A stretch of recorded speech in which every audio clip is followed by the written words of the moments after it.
குணம் தன்னை அறிந்து கொண்டேன்.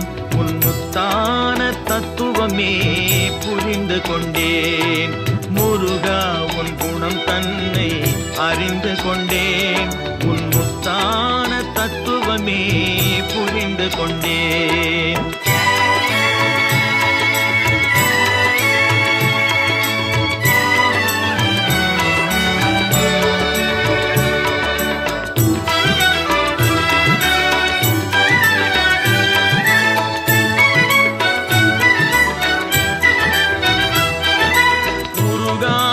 மனம் தன்னில் நீ இல்லை, உருகாத மனம் தன்னில் நீ இல்லை என்ற உண்மையை கண்டு கொண்டேன். இனி விடுவதில்லை, உண்மையை கண்டு கொண்டேன்.